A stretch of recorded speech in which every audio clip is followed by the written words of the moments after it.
Nananatili sa Alert Level 3 ang bulkang Mayon sa Albay kasunod ng matinding ashfall. Tuloy-tuloy ang paglilinis sa mga kalsada, kabahayan at maraming bayan na nagbistulan ng disyerto sa kapal nga ng Abo. At para sa detalye, live mula sa Kamalig Albay, may express report si Mon Gualvez. Mon, kamusta ba ang sitwasyon dyan? May ashfall pa ba?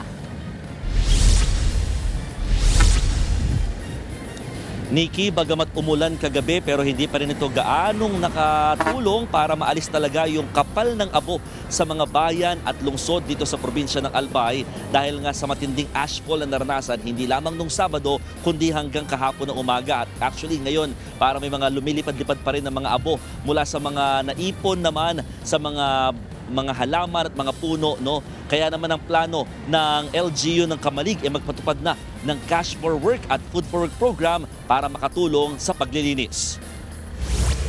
Nagpatawag nga ng emergency meeting kagabi ang mga opisyal ng Kamalig LGU kasabay ng nararanasang hirap sa makapal na abong bumalot sa malaking bahagi ng bayan. Bagamat nailikas na nila mga apektadong pamilya, lalo na yung mga nasa vulnerable sector, patuloy pa rin nakakasagabal ang matinding abo. Dahil dito, pinag-aaralan nila ang pagpapatupad nga ng Cash for Work at Food for Work programs para malinis kaagad ang kanilang lugar habang natutulungan pa rin ng mga apektadong residente, partikular ang mga magsasaka. Sa bayan ng Ginubatan, halos 10 fire truck na ang pinadala galing sa iba't ibang bayan, lungsod at probinsya sa Bicol Region. Yan ay para makatulong din kahit papano sa ginagawang flushing o paglilinis ng makapal na abo sa lugar.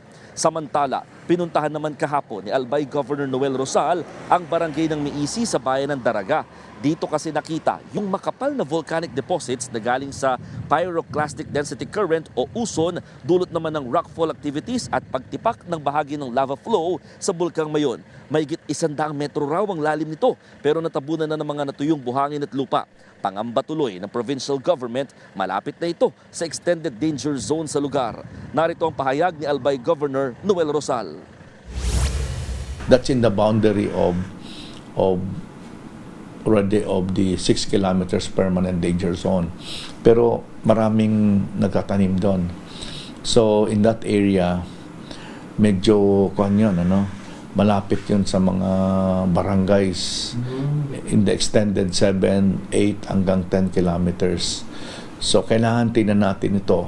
Pag hindi natin ito na agapan, hindi natin ito bilang aksyon, delikado na sa next lahar flow, baka bumaba pa ito.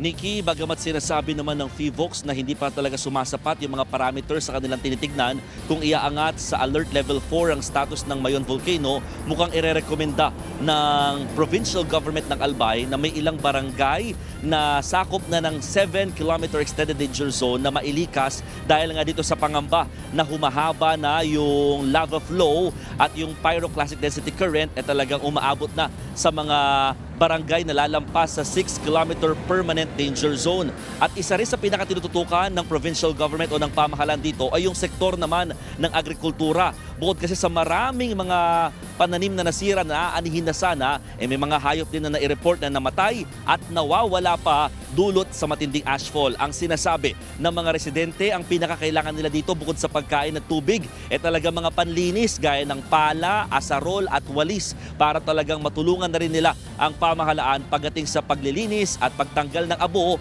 na bumalot sa kanilang lugar. Nikki. Bon, kanina nabanggit mo itong Cash for Work at Food for Work na program. Paano ba ang proseso nito? Oo, nakikipag-ugnayan na ang LGU ng Kamalig sa DSWD para nga mabigyan at maaprubahan itong Cash for Work program. Kumbaga, ang pinakaililista daw dito ng Kamalig LGU ay yung mga apektadong farmers na kung saan sila talaga yung kumbaga may aanihin na sana pero nawala pa yung kita. So dagdag na kita kahit papano sa kanila habang naglilinis at least talagang matulungan din na ma-clean up itong area, ma-wash out itong mga abo na bumalot nga sa bayan. Bukod pa ito sa parang nirecommend din nila na magpatupad ng tupad program dito rin sa naturang bayan. Nikki. Mon, linawin lang natin, no? Tuloy-tuloy ba yung ashfall o sa ngayon nililinis na lang yung bumagsak na abo? Oo, yung ashfall naman, actually, wala pa tayong report ngayon na bago, maliban dun sa kahapon ng umaga na nagkaroon ulit ng matinding ashfall at yung pinakamalakas nga talaga ay yung Sabado. Ngayon kasi, ang nangyayari dahil sa init ng panahon, kapag sinasabayan ng hangin, yung mga abo na nasa mga puno, nasa may bandang mga halaman sa paanan ng bundok, tinatangay yung abo at yun yung parang nagmimistulang another ashfall na naman dito sa malaking bahagi naman ng mga affected towns and cities sa Albay. Nikki.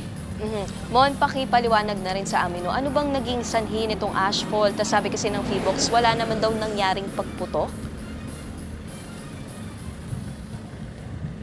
Oo, sabi nga ng PHIVOLCS, Nikki, wala daw particular eruption or pagputok o pagsabog dito sa bulkan. Ang nangyayari kasi dahil nga nasa alert level 3 pa rin ang status nitong bulkang Mayon, patuloy na nagkakaroon ng mga pyroclastic density currents o yung tinatawag nga na uson. Ito yung mabilis at mainit na pagragasa ng mga bato at saka mga iba pang volcanic elements padausdos no, sa dalisdis ng bulkan. At yung pyroclastic density currents na yan o uson, yan yung tipong parang sumabog kasi nagkaroon doon ng pagtipak doon sa lava flow.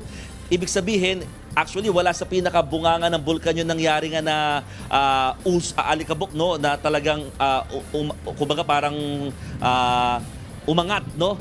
Ito'y nasa bandang gitna kasi doon nga talaga siya sa lava flow nangyari. So yun yung kapal ng abo na nakita natin itong weekend na talaga namang nakakaapekto na sa malaking bahagi naman dito sa Albay, particularly sa bayan ng Ginobatan, dito sa Kamalig, maging sa Ligao City at isama na rin daw ang Uwas. Nikki. Okay, yan ang Express Report ni Mon Gualvez, live mula sa Albay. Mga kapatid, Nikki de Guzman po. Para sa pasada ng mga rumaratsyadang balita, mag-follow at mag-subscribe na sa social media pages ng News 5.